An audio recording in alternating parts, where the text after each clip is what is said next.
Hari ini kita berkumpul di dalam semangat persatuan dan keadilan.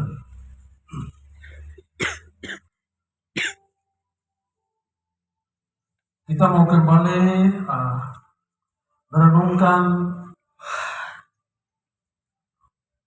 perjuangan yang begitu panjang, perjuangan melawan sebuah sistem yang betul-betul menindas harkat dan martabat jati diri dari bangsa kita, bangsa Papua. Saudara-saudara sekalian,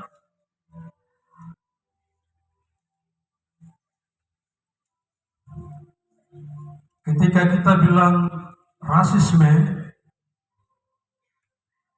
kita harus ingat bahwa rasisme adalah penyakit. Rasisme adalah virus.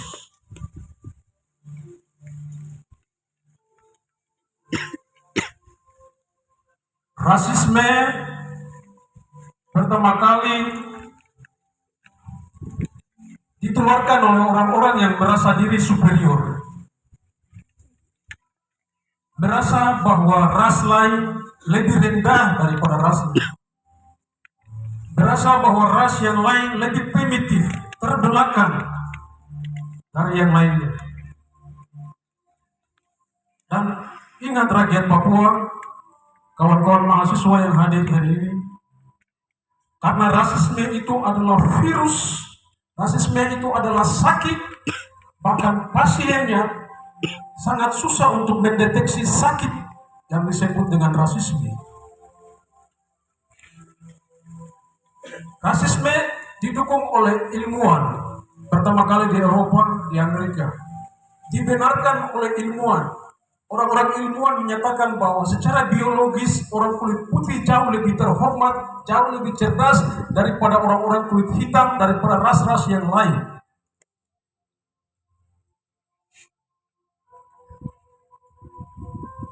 Penelitian ilmiah itulah yang menjadi pembenaran bagi kolonialisme, menjadi pembenaran bagi imperialisme untuk menguasai benua Afrika, untuk menguasai Asia, untuk menguasai Pasifik.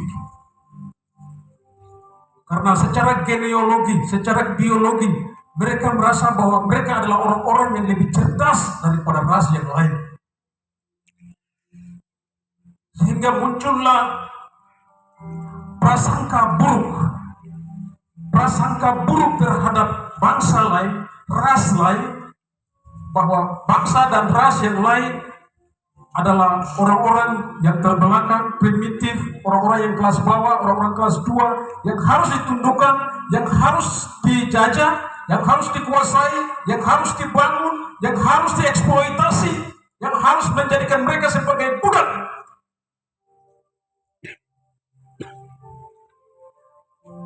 Kembali lagi, karena rasisme itu adalah sebuah virus, dia penyakit.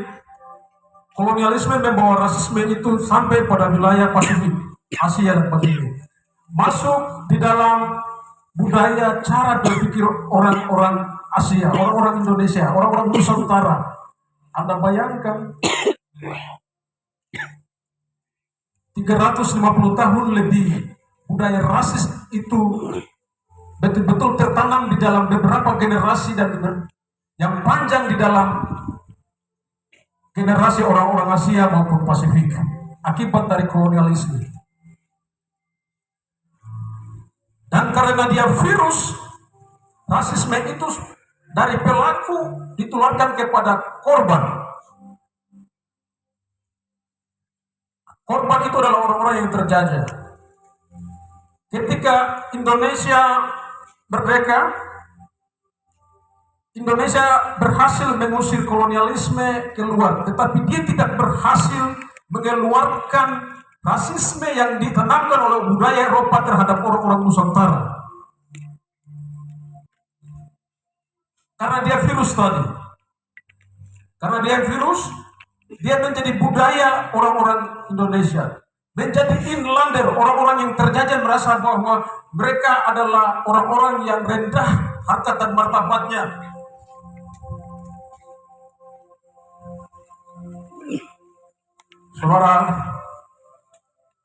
Saudara, saya harus bicara ini untuk menyampaikan bahwa penyakit rasisme itulah yang menyebabkan Soekarno pada Trikora menyampaikan bahwa ras lain, bangsa lain, termasuk bangsa Papua tidak berhak.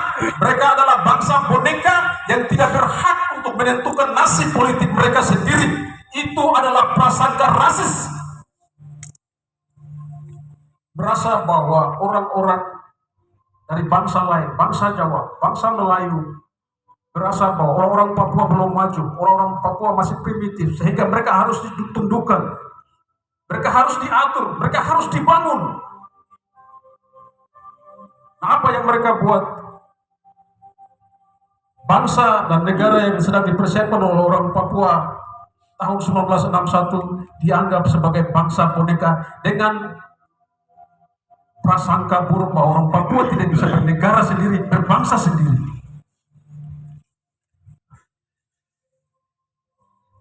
Kawan-kawan mahasiswa harus belajar ini. Rakyat Papua, kita harus belajar bahwa pencaplokan wilayah ini, aneksasi wilayah ini didasari dengan prasangka rasis.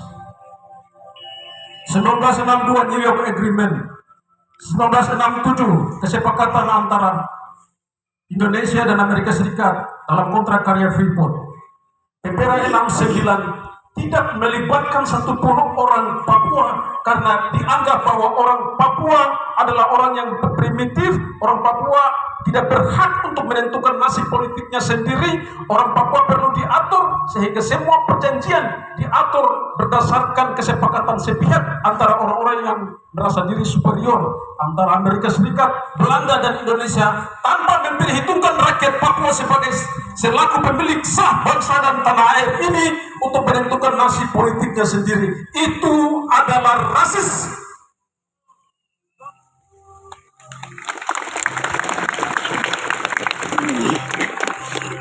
Ingat bahwa penyakit ini tidak sembuh di abad yang sudah maju, di mana ilmuwan sudah membuktikan bahwa secara genealogi, secara biologis, secara sosial, rasisme yang disampaikan oleh peneliti-peneliti Amerika Serikat, oleh Jerman, Eropa, bahwa ras lain itu ras yang lebih rendah, sudah dibantah, sudah dipatahkan bahwa semua ras memiliki potensi yang sama, memiliki ukuran otak yang sama untuk maju, untuk cerdas, untuk memimpin dirinya sendiri.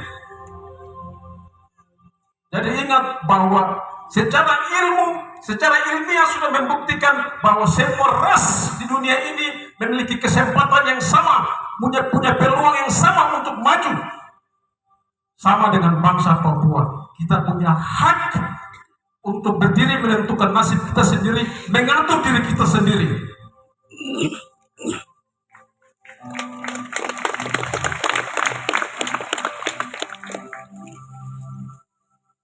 Karena rasisme tadi itu adalah penyakit,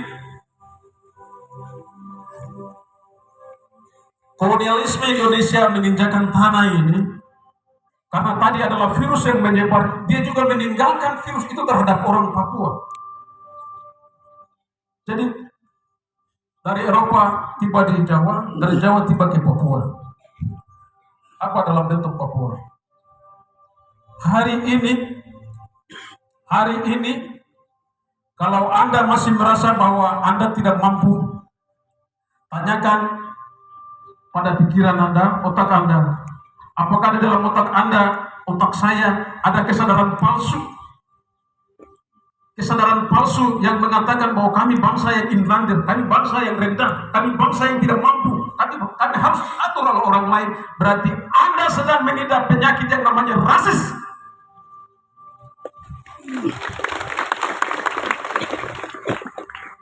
Tanyakan perut Anda, dari mana Anda sedang makan dan konsumsi setiap hari. Tanyakan kaki Anda, apakah kaki saya benar-benar menginjakkan kaki dan berdiri di atas sampingnya tanah sendiri, ataukah hidup di dalam bayang-bayang? Tanyakan tangan Anda, apakah tangan ini sedang memeluk orang-orang yang ada di sampingku, atau kau lebih memeluk orang-orang lain untuk mencari kehormatan, untuk mencari posisi, untuk mencari jati diri? Kalau hari ini ada orang Papua yang mencari secuil harga diri di dalam negara Indonesia, harus mengemis baru bisa mendapatkan pekerjaan, harus mengemis baru bisa memperoleh partai ini, partai itu, posisi ini, posisi itu. Sadarilah bahwa virus yang namanya rasisme itu ada di dalam otak Anda yang tidak Anda sadari, dan Anda sedang mengatakan bahwa Anda adalah orang yang paling terbelakang.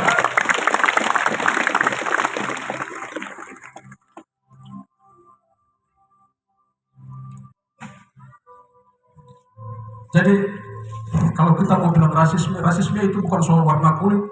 Orang lain menjajah kita lalu bilang bahwa kita monyet. Ya memang monyet kita dijadikan sebagai simbol perlawanan. Monyet itu bentuk ejekan terhadap orang lain yang menyatakan bahwa martabat kemanusiaan dia sama dengan binatang yang disebut monyet.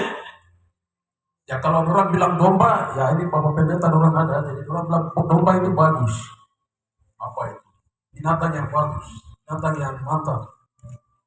Kalau tikus kita bilang koruptor, binatang apa lagi, merpati itu kita bilang roh kudus. Jadi memang binatang sama-sama dengan monyet, tetapi ketika mereka sampaikan bahwa monyet itu mereka sedang menaruh martabat kemanusiaan Anda lebih dekat dengan yang binatang yang namanya monyet, karena simpatse dengan manusia hanya memiliki 2% DNA. Darwinisme menyatakan bahwa manusia berasal dari monyet. Tapi orang-orang ilmuwan ini ya menyatakan bahwa orang-orang dengan ras yang lain lebih cerdas daripada yang ras yang lain. Jadi ya saya mau bilang tuh, rasisme tahun 2019 yang kita lawan itu adalah luka sakit yang memar di luar, yang kita bisa lihat di luar. Luka yang kita bisa lihat di luar. Karena orang bilang monyet, jadi kita lawan. Tapi yang paling sulit adalah sakit yang terinfeksi di dalam dan susah dideteksi oleh pasien yang namanya orang-orang yang menganggap bahwa mereka superior. Mereka sulit mendeteksi diri. Yang sulit dideteksi adalah hukum dan kebijakan dan struktur yang betul-betul rasis yang menindas kita. Bahkan korban pun tidak akan menyadari bahwa dia sedang mengalami penindasan yang disebut rasisme.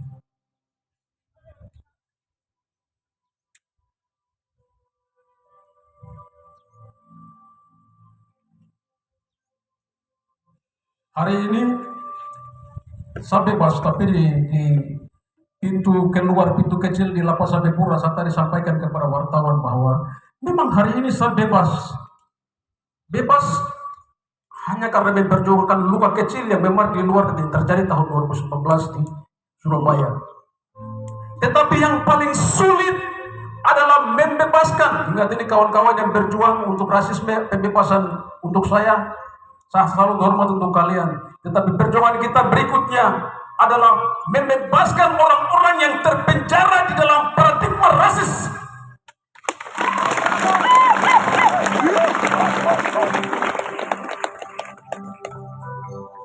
Orang-orang yang masih terkurung di dalam pemikiran rasis. Itu adalah penyakit. Mereka masih terkurung di dalam penjara itu. Tugas perjuangan kita hari ini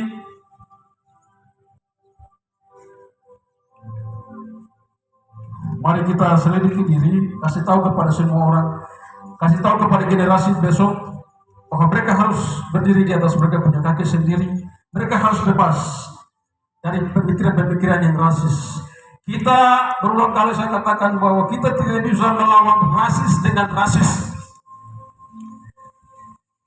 Biarkan mereka yang rasis terhadap kita orang Papua, tetapi kita orang Papua, kita akan tunjukkan bahwa kita manusia yang bermartabat.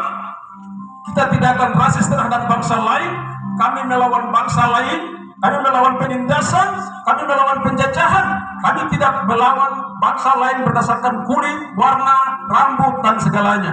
Kami menunjukkan bahwa kami manusia yang bermartabat, kami manusia yang bermartabat.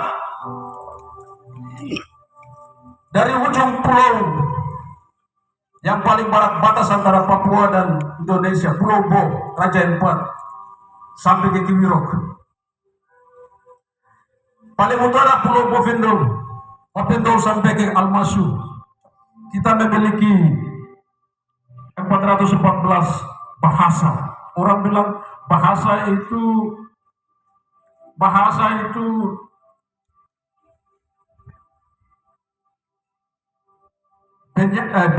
adalah jembatan antara masa lalu, masa kini, dan masa depan. Jembatan antara masa lalu, masa kini, dan masa depan. Orang bilang bahasa adalah awal mula peradaban. Kita tanya di Nusantara ini, 60% bahasa terbanyak itu ada di pulau ini. Lantas ketika mereka bicara tentang peradaban, mereka bilang bahwa kami monyet, kami dulu yang mengenal bahasa, kami punya kekayaan bahasa yang 414. Kalian yang lain, pulau yang lain hanya memiliki 15. Pulau Jawa hanya berapa, Pulau Kalimantan hanya berapa, pulau yang lain hanya berapa. Tapi kami, sejak nenek moyang kami, sejak leluhur kami mengenal bahasa kami mengenal budaya kami sudah beradab menjadi manusia di atas negeri.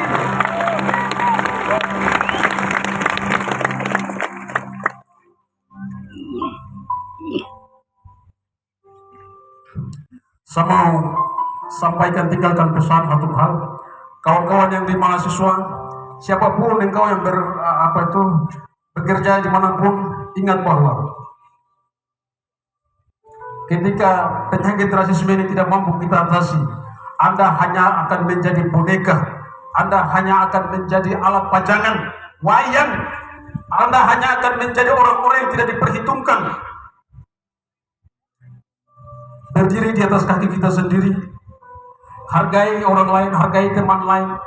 Kalau di dalam perjuangan, konteksnya ketika kita tidak mampu bersatu, kita tidak mampu menyayangi rakyat kita sendiri, kita tidak mampu berangkat dari tanah air kita sendiri, dan kita masih bergantung kepada kekuatan bangsa lain, kita masih berharap Amerika, kita masih berharap Inggris, kita masih berharap PBB, itu berarti watak rasis itu belum kita keluarkan dari otak kita. Karena kita tidak mampu merasa bahwa kita mampu berdiri di atas tanah kita dan kita usir penjajah. Saya mengajak bahwa perjuangan ini ada di atas tanah ini. Mari kita baku gandeng, siapapun organisasinya, mari kita baku gandeng. Kita mulai dari tanah ini, kita mulai dari negeri ini, kita mulai baku sayang, kita mulai baku gandeng. Perbedaan itu hal yang wajar, tapi kita tidak boleh runtuh. Kita tidak boleh runtuh. Kita harus maju, karena harapan itu ada. Kita punya kekuatan suara hari ini. Mungkin orang lain menganggap bahwa kita hanya punya kekuatan suara, tetapi ketika kita bersatu dan kita bersuara, mulai dari aksi rasisme ini. Malcolm X itu seorang aktivis rasis di Amerika Serikat. Favoritnya saudara Eman Gubai, dia bilang begini, bila engkau tidak bisa berdiri untuk sesuatu, maka engkau akan jatuh di dalam segala sesuatu. Saya ulang, bila engkau tidak bisa berdiri untuk sesuatu, maka engkau akan selalu jatuh di dalam segala sesuatu. Karena itu saya salut bahwa rasisme hari ini, isu rasisme kita mampu meyakinkan kepada Indonesia, kepada dunia, bahwa orang Papua terus berjuang, bahwa orang Papua terus menyatakan bahwa anti rasisme itu adalah musuh kita bersama-sama. Saya menyampaikan terima kasih kepada kawan-kawan yang terus berjuang mulai dari tahun 2019, yang mengawal di rumah sakit, kawan-kawan pengacara yang setia, kawan Eman, kawan Gustaf, kawan Mercy, kawan Anum Siregar, kawan-kawan di koalisi hukum dan HAM yang betul-betul mengawal kasus ini. Kita berhasil menyatakan kepada orang-orang Indonesia bahwa penyakit ini harus kita lawan dan harus kita sembuhkan. Saya salut dan saya hormat untuk kawan-kawan yang tahan panas, tahan dingin tahan debu di depan pengadilan. Kalian orang-orang hebat, kalian orang-orang luar biasa. Kalian tidak berjuang untuk saya. Kalian sedang berjuang untuk kemanusiaan yang lebih besar daripada seorang Victor Imo. Saya salut buat dewan gereja selama di rumah sakit yang terus bersama-sama dengan saya. Saya salut untuk dok-dok dua mulai dari direktur sampai di materi suster yang betul-betul bersatu dan komitmen menyatakan bahwa dia harus sembuh dan keluar. Kesempatan ini saya juga salut untuk orang-orang yang berhasil, yang kemarin kita melihat mereka sebagai musuh, tetapi kita berhasil meyakinkan kepada mereka bahwa rasisme itu adalah perjuangan bersama. Apa yang kita perjuangkan adalah hal yang benar, sehingga mereka berbalik menolong kami. Hakim yang sebelumnya tidak bisa, hakim mengizinkan saya untuk bisa berobat, dan saya hari ini bisa bebas. Saya tidak lupa dan salut hormat buat bapak-bapak kami untuk setiap doa yang mengalir untuk saya, untuk gereja di setiap doa-doa syafaat yang tidak melupakan saya. Saya terima kasih untuk itu. Saya terima kasih juga kepada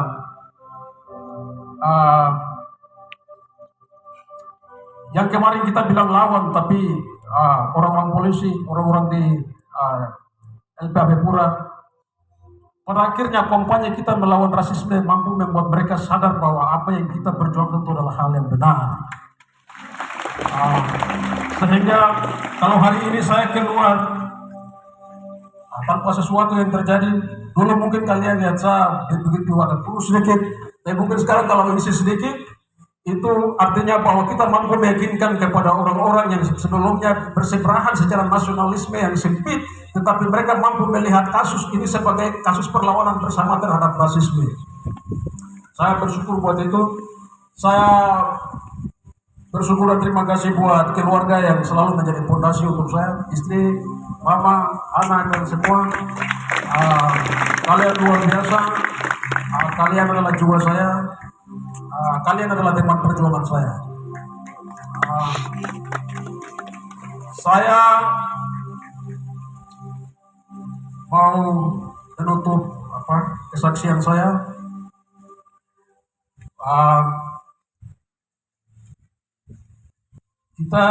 Saya secara pribadi, saya betul dengan kawan-kawan yang banyak di sini belajar tentang banyak teori, bahkan sampai kita menyatakan bahwa tidak ada sebuah energi kekal, di dalam dunia ini, di mana segala sesuatu dikontrol oleh materi melalui hukum-hukum alam, di mana eksistensi tentang Tuhan itu sangat kita tidak tempatkan pada posisi yang depan.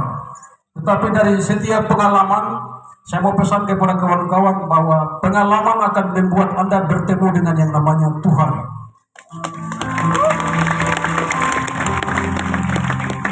Pengalaman akan membuat mungkin hari ini kita tertutup oleh banyak hal, tetapi pengalaman itu akan membuat Anda percaya bahwa ada satu energi yang kekal yang akan mampu membuat menerobos apa yang tidak mungkin menjadi sesuatu yang mungkin. Oleh karena itu saya bersyukur buat Tuhan, saya bersyukur buat semua yang berdoa. Ini adalah keberhasilan.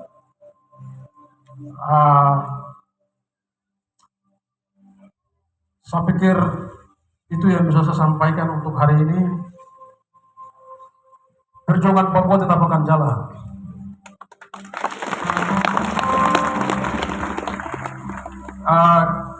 Kita bersyukur kawan-kawan kita yang datang, Tuan Markus Halung ada di sini, kawan-kawan yang lain ada dari baru pulang dari Vanuatu.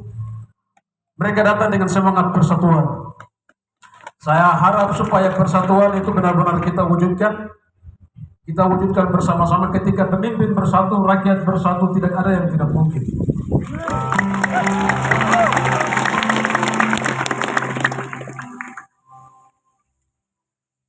Wajambe, Ibmun, Dormomu,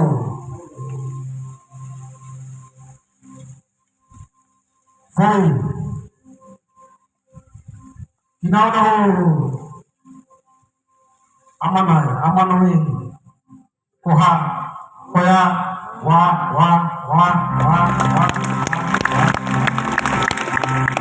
Terima kasih. Baik, beri kemuliaan buat Tuhan lagi. Semangat, ayo. Kita masih berlanjut, ayo semangat. Baik, terima kasih.